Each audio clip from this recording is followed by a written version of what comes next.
जय माता दी। मैं हूँ हेमा भारती और आप देख रहे हैं मेरा चैनल माँ हेमा चैनल। तो फ्रेंड्स, आज फिर मैं आ गई हूँ। तो आप मेरा लुक देख करके समझ गए होंगे कि मैं क्या कहने आई हूँ, कि किस चीज के लिए आई हूँ। आज कौन सा अच्छी बात लेकर के आई हूँ, कौन सा पूजा पाठ, कौन सा त्योहार के बारे में बता रही हूँ। आप सब समझ गए होंगे, खुद आप समझदार हैं। और ऐसे भी सबको पता है कि बस अब छठी मैया का त्योहार आने ही वाला है। तो मैं छठी मैया की कुछ बातें लेकर के आई हूँ जो आप सबके साथ आज मैं चर्चा करूंगी। आप सबके सामने मैं अपनी बातों को रखूंगी। आप सबको मैं बताऊंगी कि छठी मैया की क्या महिमा है, कैसे पूजा अर्चना होती है और क्या इसमें नियम धर्म है। तो चलिए जानते हैं छठी मैया की महिमा। देखिए, हमारे वीडियो को स्किप करके बिल्कुल ना देखें और मेरे वीडियो को पूरे अंत तक देखें, ताकि छठी मैया का पूरा आपको अच्छे से पता चल जाए कि आपको कैसे पूजा विधि करना चाहिए, क्या विधि विधान है, किस दिन करना चाहिए। न्यू जनरेशन के लिए मेरा वीडियो बहुत ही फायदेमंद होगा। तो मेरे वीडियो को जरूर देखिए। अगर छठी मैया का महिमा को आप जानना चाहते हैं, पहचानना चाहते हैं, छठी माता का व्रत करना चाहते हैं, तो मेरे वीडियो को आप जरूर देखें। तो फ्रेंड्स, सबसे पहले हम जान ले कि छठी मैया कौन है। तो जैसा कि शास्त्रों में कहा गया है, अगर आप गीता पढ़ी हैं, गीता का ज्ञान है, तो आप उसमें जा करके देख सकती हैं। आपको अनुभव होगा, आपको पता होगा कि किस तरह से छठी मैया कौन है और इनकी क्या पूजा है। गीता में भी इसकी व्याख्या है। आप गीता में भी इसके बारे में जान सकते हैं। तो देखिए, ये जो छठी मैया है, वो जो दुनिया को बनाने वाले, संसार को, इस ब्रह्मांड को जो बनाने वाले हैं ब्रह्मा जी, उनकी ही ये पुत्री हैं। तो ब्रह्मा जी की पुत्री छठी मैया है। और छठी मैया के पति हैं कार्तिकेय। कार्तिकेय को आप जानते ही हैं कि कार्तिकेय माँ दुर्गा के बेटे हैं। तो उनकी पत्नी है छठी मैया। तो इस तरह से माँ दुर्गा की बहू भी हो गई। तो ऐसी बातें आज जानेंगे हम छठी मैया की महिमा में, जो आप शायद कभी नहीं सुने होंगे। तो ऐसे कहानियां, ऐसे मैं कथा लेकर के आई हूँ, ऐसे अनजाने बातें लेकर के आई हूँ जो आज तक लोगों ने नहीं जान पाए हैं, या आज की जो जनरेशन है वो नहीं जानती है। पहले के लोग जानते थे, कहानी सुनते थे, कथाओं में ये सब की चर्चा होती थी, तो पहले के लोग जानते थे। पर अभी के जो आधुनिक युग के, जो अभी के जनरेशन के लड़के लड़कियां हैं, जो नए लोग हैं, उनको शायद पता नहीं होगा। तो इसलिए मैं खास करके आज छठी मैया की महिमा न्यू जनरेशन के लिए लेके आई हूँ। तो इतना क्लियर हो गया आप लोगों को कि छठी मैया कौन है। और साथ में सूर्य देव, जो सूर्य जिनसे ये सारा संसार चलता है, अगर एक दिन के लिए भी सूर्य देवता नहीं निकले तो हाहाकार मच जाता है। तो वो सूर्य देव की छठी मैया महिमा है। ऐसा कहा जाता है पुरानी कथाओं में कि एक समय में ऐसा हुआ था कि सूर्य देव अपने तेजहीन हो गए थे। उनका तेज जो है वो हट गया था, उनमें तेज नहीं था। तो उस समय सूर्य नारायण जी बहुत व्याकुल हो उठे थे और ब्रह्मा जी के पास गए थे। और ब्रह्मा जी के पास जाकर के वो अपनी गुहार लगाई थी कि हे प्रभु, हे ब्रह्मा जी, क्या ये हो गया है, मेरा तेज कहाँ चला गया है, मैं तेजहीन हो गया हूँ, तो कुछ उपाय करें। तो उस समय ब्रह्मा जी ने सूर्य देव को बोले थे कि कार्तिक मास के शुक्ल पक्ष में षष्ठी के दिन, जिनका मैं प्रकृति के छठे रूप में, जिनको मैं निर्माण किया हूँ, जिन्हें मैं जन्म दिया हूँ, वो है छठी मैया। जा करके आप उनका उपासना करें, उनकी पूजा करें, व्रत रखें, तब आपकी तेज जो है वापस फिर से लौट जाएगी। तो ये जैसे ही ब्रह्मा जी का आदेश हुआ, सूर्य देव जा करके छठी मैया का व्रत किए, तपस्या किए, और इसी कार्तिक महीने के षष्ठी के दिन जाकर के उपासना करते हैं, व्रत करते हैं और छठी मैया को मनाते हैं। और फिर से उनका तेज जो है, उनकी रोशनी जो है सूर्य देव के आ जाती है। तो इस तरह से ये कहानी है। तो उस दिन से छठी मैया की महिमा अपरंपार हो गई। और भी कथाएं हैं कि छठी मैया की छठी मैया का व्रत रखने से जब सीता मैया और श्री राम प्रभु जी का जो देह था वो एक समय में लुप्त हो गया था। जब आप रामायण पढ़ेंगे तो उसमें भी आपको ये व्याख्यान मिल जाएगा कि श्री रामचंद्र जी और सीता मैया के साथ क्या घटना हुआ था। जब ऐसा समय आया था जब वो अपने छवि को छवि के साथ वो जो रामायण था वो चला था, उनका जो विशेष अपना देह था वो वे एक जगह सुरक्षित करके, और उनका छवि ही मतलब पूरे रामायण में था। जो रावण लेकर के जाता है सीता को, तो वो सीता मैया सचमुच की सीता मैया उनका देह नहीं था, वो एक छवि को लेकर के जाता है। तो ये सब आप जब रामायण जानेंगे पूरी अच्छी तरह से, अभी तो मैं छठी मैया की महिमा बता रही हूँ इसलिए रामायण और गीता की तरफ मैं नहीं जा सकती हूँ, मैं अगले ब्लॉग्स में फिर इसकी चर्चा कर दूंगी। लेकिन आज मेरा बस है कि छठी मैया की महिमा बताना, तो मैं थोड़ा थोड़ा कहानी आपको बताते चल रही हूँ, कथा कहानी बता दे रही हूँ ताकि छठी मैया की महिमा को समझे। तो उस देह को प्राप्त करने के लिए सीता मैया और श्री राम जी छठी मैया का व्रत किए थे और फिर उनका देह वापस मिला था। तो ये भी रामायण में है छठी मैया की महिमा। अच्छा, दूसरी चीज है श्री कृष्ण जी के जो बेटे थे, इनका भी मैं चर्चा बाद में कभी करूंगी, लेकिन आज मैं सिर्फ छठी मैया की महिमा बताते हुए बता रही हूँ कि श्री कृष्ण जी के जो पुत्र थे उन्हें कोढ़ रोग हो गया था, और जब उनका काया में इस तरह का संकट आया था तब भी वो छठी मैया का ही व्रत रखे थे और फिर उनका काया कंचन हो गया था। तो इस तरह से गीता रामायण में भी देखी छठी मैया की चर्चा है, व्याख्यान है। तो आप अगर उसे गहराई से पढ़ेंगे जानेंगे तो छठी मैया की महिमा समझ पाएंगे। तो आपको मैं इसलिए शॉर्टकट में बता करके आज छठी मैया का महिमा जो है न्यू जनरेशन के लिए मैं ये सब बता रही हूँ ताकि आप शॉर्टकट में जान सके कि छठी मैया का क्या महिमा है। तो ये हो गई बातें, तो ये सब कथा कहानियां हो गई। अच्छा, उसके बाद क्या हुआ था कि द्रौपदी जी ने भी छठी मैया का व्रत रखा था। तो इस तरह से देखिए, मतलब कथाओं में इस तरह की छठी मैया का महिमा बताया गया है। तो अब मैं बता देती हूँ कि छठी मैया का कैसे पूजन होता है, कितने दिनों की पूजा होती है और किस तरीका से इसकी क्या विधि विधान है, ये मैं आपको बता देती हूँ। छठी मैया की पूजा कार्तिक मास के चतुर्थी से ही शुरू हो जाता है। चतुर्थी के दिन होता है नहाय खाए, जो कि ठीक दीपावली के चौथे दिन से शुरू होता है। दूसरे दिन दूज का होता है त्योहार, और गोधन का होता है चित्रगुप्त पूजा होता है, और उसके एक दिन के बाद ही जस्ट नहाय खाए छठी मैया का शुरू हो जाता है।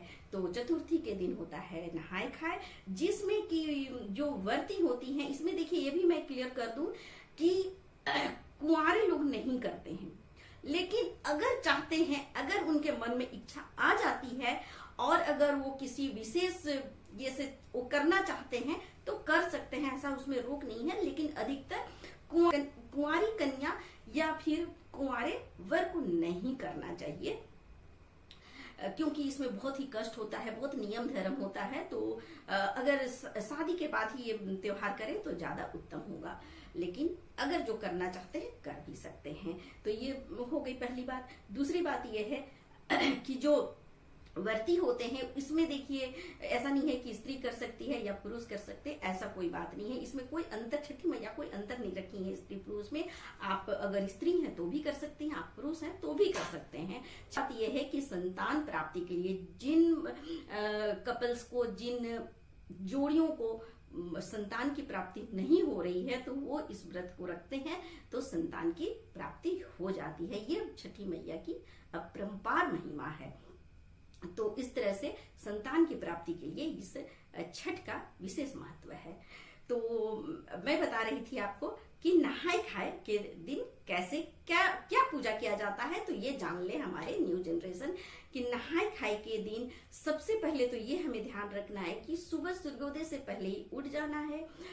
घर की सफाई देखिए बिल्कुल हो जाना चाहिए, कहीं भी कोई, इसमें पवित्रता की बहुत ध्यान रखी जाती है, इसलिए नहाय खाए के दिन पूरा घर को साफ सुथरा रखना चाहिए, अपने आप को साफ सुथरा रखना चाहिए, अपनी सफाई करनी चाहिए, अपने वस्त्र की सफाई करनी चाहिए, अपने घर की सफाई करनी चाहिए, अपने आसपास की सफाई करनी चाहिए। और ध्यान रखें कि किसी भी तरह का गलत सलत खाना ना खाएं। उस दिन से ही जो व्रती होते हैं वे भी, और जो घर के परिवार के लोग होते हैं उन्हें भी गलत सलत खाना, गलत का मतलब शुद्ध खाना खाना चाहिए, जो जिसमें अशुद्धियां हो वैसे खाना, जिससे विचार हमारे खराब होते हैं, ऐसे खाना नहीं खाना चाहिए। तो बहुत ही जो सात्विक भोजन है, स्पष्ट मैं बता दूं कि सात्विक भोजन करना चाहिए। तो सात्विक भोजन का विशेष ध्यान रखना चाहिए कि जो व्रती हैं वे भी और परिवार के सारे लोग सात्विक भोजन करें। प्याज लहसुन बिल्कुल ही वर्जित है, नशीली चीजें बिल्कुल ही वर्जित है, और भी जो है जिसका मैं नाम लेना नहीं चाहती हूँ वो बिल्कुल ही वर्जित है। ऐसा खाना ना खाएं, नहीं तो इन सब चीजों से छठी मैया बहुत ही जल्दी क्रोधित हो जाती हैं, तो इसका ख्याल जरूर रखें। अच्छा, दूसरी बात यह है, अच्छा एक और बात है, ये तो हो गया कि हमें पवित्र रह करके नहा धो करके सवेरे जल्दी नहा धो करके और फिर हमें अच्छे से शुद्ध घी में खाना बनाया जाता है। इसमें अरवा का चावल होता है, चने की दाल होती है, और सेंधा नमक से जो बनता है और घी में बनता है, और लौकी की सब्जी होती है जिसे बिल्कुल शुद्ध घी में बनाया जाता है। तो इसे खा करके व्रती, ये दोपहर का खाना होता है, इसे हम व्रती जो है खाती हैं, और पूरे घर को या प्रसाद के रूप में इसे खाया जाता है। तो ये हो गया नहाय खाए का दिन। और उस दिन इतना ध्यान रखा जाता है कि कहीं भी बाहर, कहीं भी जूठा कुट्ठा, कहीं भी ऐसा भोजन नहीं करे उस दिन। तो ये हो गया नहाय खाए का दिन। अब पंचमी के दिन क्या होता है कि खरना होता है। पंचमी के दिन खीर से का प्रसाद बनता है, और उसे ही खा करके व्रती उसका उपवास तोड़ती हैं। तो इसे कहते हैं खरना, जो पंचमी के दिन होता है। इसमें सारा दिन व्रती को उपवास करना पड़ता है, जो व्रती हैं उन्हें पूरा उपवास करना पड़ता है दिन भर का। और शाम में दूध में और गुड़ में चावल पूरा उसे अच्छे से मिला करके और खीर बनाया जाता है, और साथ में रोटियां बनती हैं जो बिल्कुल शुद्ध घी से उसे बनाया जाता है रोटी को। रोटी, और इसमें केला भी जरूर अवश्य लिया जाता है, फ्रूट के नाम पर केला और सेव का प्रसाद होता है। खीर, रोटी और केला से पूजा किया जाता है पहले छठी मैया का, और उसके बाद व्रती जो है इसे खाती हैं। और लेकिन इसे खाते समय विशेष ध्यान रखना पड़ता है कि किसी भी तरह का उसमें कोई भी विघ्न ना पड़े, किसी भी तरह का कोई आवाज ना हो, किसी तरह का कोई चिल्ला चिल्लट ना हो, कोई भी परेशानी ना आए, और जो व्रती हैं उन्हें बिल्कुल शांत तरीके से बैठ करके उस प्रसाद को मैया को चढ़ाने के बाद ग्रहण करना चाहिए।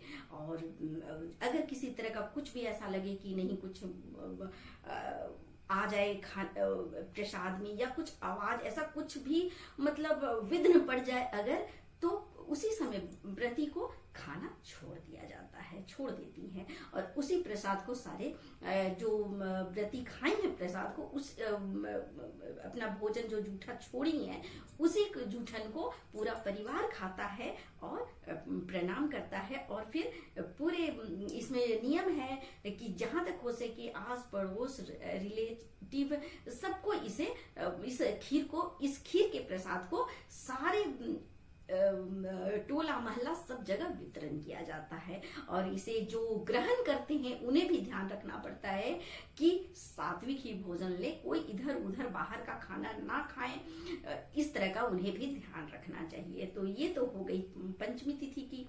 अब षष्ठी के दिन भी व्रती जो हैं वे पूरा दिन सूर्योदय से लेकर के पूरा ये 36 घंटे का व्रत है, क्योंकि अभी खरना हो गया पंचमी के दिन, अब से लेकर के व्रती सप्तमी दिन तक बिल्कुल उपवास करेंगे, निराजल, पानी भी नहीं लेना है, कुछ भी नहीं, 36 घंटे का उपवास होता है। तो ये मैं पहले बता दूं कि अगर जो न्यू जनरेशन बहू बेटियां या जो बेटे हैं करना चाहते हैं अगर इस व्रत को, तो इतना ध्यान रखें कि अगर आपसे ये नहीं हो सकता है 36 घंटे का, तो आप 24 घंटे का भी रख सकते हैं। खरना को आप छोड़ सकते हैं, खरना नहीं करें और उस दिन आप नहाए खाए कर ले और सीधे आप बड़ी छठ जो होती है, जो षष्ठी का दिन है, उस दिन आप उपवास कर ले।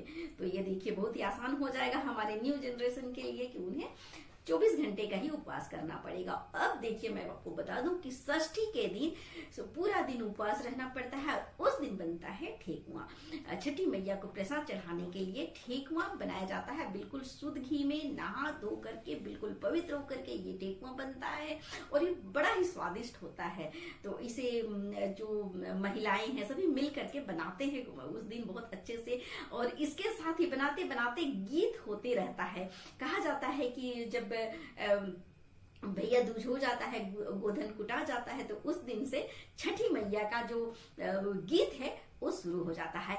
और छठी मैया का गीत ऐसे वर्जित होता है, नहीं गाया जाता है, लेकिन भैया दूज के दिन से ये गाना शुरू हो जाता है और हर घर में ये गीत गूंजने लगता है और बड़ा ही सुंदर होता है। मैं गा करके भी आपको सुना दूंगी। तो ये हो गया उस दिन का। और उसी दिन फल फ्रूट भी ला करके रखा जाता है और उसे बहुत अच्छे से पवित्र पानी से धो करके, गंगा जल से धो करके उसे दौरा में सजाया, सूप में सजाया जाता है। और सूप और दौरा जो होता है, जो डाला होता है, इसे भी हम बिल्कुल सादा नहीं रखते हैं, इसे भी उस दिन हम पूरा रंगीन कर देते हैं, आलता से, ये कुमकुम से उसे हम सजाते हैं, अर्पण से पूरा उसमें सजाते हैं खूब सुंदर से। और फिर उसमें हम हर फल में सिंदूर टिक टिक करके और उसमें हम सूप को सजाते हैं फल से और ठेकुआ से। और फिर उस जो सूप है उसको हम डाला में रखते हैं, दौरा में रखते हैं, और रखने के बाद उसे ऐसे खाली नहीं रखा जाता है, उसे पीले वस्त्र से, लाल वस्त्र से उसे बांध दिया जाता है। और फिर सभी जब 3-4 बज जाते हैं तो सूर्यास्त के पहले 1 घंटा पहले ही पूरे परिवार के साथ डाला लेकर के, ये सूप लेकर के हम नदी किनारे चले जाते हैं। और नदी किनारे जा करके व्रती जो है नदी में जा करके पानी में खड़ी होती हैं, सूर्य देवता की तरफ मुंह करके। और पूरे जितने भी लोग हैं उस दिन घाट पर जो है नदी किनारे या तालाब किनारे बहुत अच्छा मेला लगता है, देखने लायक होता है, बहुत ही मनोहर होता है। उसे अगर आप देखेंगे तो बस लगेगा कि यही स्वर्ग है। मैं हमेशा स्वर्ग की बातें करती हूँ, तो यही स्वर्ग है। उस दिन ऐसा महसूस होता है नदी किनारे घाट पर। तो जब सूर्यास्त होने लगता है उस वक्त वही सूप लेकर के चारों तरफ घूम करके और जल से अर्घ दिया जाता है, जल अर्पण किया जाता है सूर्य देव को। और इस तरह से षष्ठी का पूजा जो है वो पूर्ण होता है। और सभी जो है वो डाला को फिर से उसी तरह से सजा करके और फिर बांध करके अपने घर चले आते हैं। तो ये तो हो गई षष्ठी की बात। और इसी तरह से फिर सप्तमी के दिन सूर्योदय से 1 घंटा पहले पूरे परिवार के साथ उसी तरह से नया फिर से दौरा हम सजाते हैं, नया फल रखते हैं, नारियल, सेव, केला, ये सभी फल का इसमें बड़ा ही महत्व है। फिर से सजाया जाता है सूप में और फिर उसे दौरा में रख करके कपड़े से बांध करके और फिर सारे परिवार के साथ फिर नदी में चले जाते हैं, नदी किनारे। और फिर वहां सूर्य उगते हुए सूरज को फिर से उसी तरह से सूप में अर्घ देते हैं। परवैतीन जो है, व्रते जो है, वो चारों तरफ घूमती हैं और फिर अर्घ देते हैं परिवार वाले। और फिर उस अर्घ को सूर्य देव को दे करके और फिर पूजा पाठ नदी किनारे घाट पर करके प्रसाद वितरण किया जाता है। और प्रसाद वितरण करते हुए सभी जो है अपने घर आ जाते हैं। और इस तरह से आकर के व्रती जो है गुड़ और अदरक से अपना व्रत को तोड़ती हैं और फिर प्रसाद ग्रहण करती हैं। और पूरे आस पड़ोस सभी को ये प्रसाद जो है वितरण किया जाता है। ये तो इस तरह से छठ व्रत जो है वो पूर्ण होता है। और इस तरह से आप समझ गए होंगे कि किस छठी मैया क्या है। इसमें देखिए बहुत ही नियम धर्म और पवित्रता से ये छठी मैया का व्रत किया जाता है। इसमें जरा सा भी गलती छठी मैया माफ नहीं करती हैं, इसलिए इसे बड़ा ही ध्यान से करना चाहिए, पवित्र मन से करना चाहिए। और जहां तक हो सके, मैं पिछले वीडियो में बता चुकी हूँ कि दूसरों की मदद जरूर करना चाहिए। आगे बढ़ चढ़ के आप हिस्सा लें और व्रती को थोड़ा आप मदद करें, उसके पूजा प्रार्थना में आप साथ दें, आप साथ खड़े रहें। तो ये है छठी मैया की महिमा, जो कि अपरंपार है और ये सदियों से चला आ रहा है और आज भी उसी उत्साह के साथ हर जगह, ये खास करके तो बिहार और झारखंड का त्योहार है, लेकिन इसे UP, MP, Maharashtra, south, north, हर जगह, इतना तक कि विदेशों में भी बड़े धूमधाम से मनाया जाता है। और इसकी महिमा को सभी समझते हैं और सभी जानते हैं और कहा जाता है कि छठी मैया का महिमा जो है वो अपरंपार है। हर मनोकामना छठी मैया पूर्ण करती हैं। सूर्य देव सबकी प्रार्थना सुनते हैं और इस दुनिया में छठी मैया और सूर्य देव का इसी तरह से हमेशा अनंत काल तक इनका पूजा अर्चना होते रहे, इनकी महिमा इसी तरह से बनी रहे। यही प्रार्थना करते हुए मैं अपने ब्लॉग्स को अंत करती हूँ। अगले ब्लॉग्स में फिर मिलती हूँ। अगर आपको मेरा वीडियो अच्छा लगता है तो लाइक शेयर कमेंट कर दीजिए। आप भी मेरे जैसे माता रानी के भक्त हैं तो मेरे कमेंट बॉक्स में जय माता दी लिखना ना भूलें। अगर आप मेरे चैनल में नए हैं तो चैनल को सब्सक्राइब कर दीजिए, बेल आइकन प्रेस कर दीजिए ताकि मेरे वीडियो के नोटिफिकेशन सबसे पहले आप तक पहुंचे। तो आज का ब्लॉग्स इतना ही तक। अगले ब्लॉग्स में फिर नए विषय के साथ मिलती हूँ। तब तक के लिए मुझे आज्ञा दीजिए। जय छठी मैया।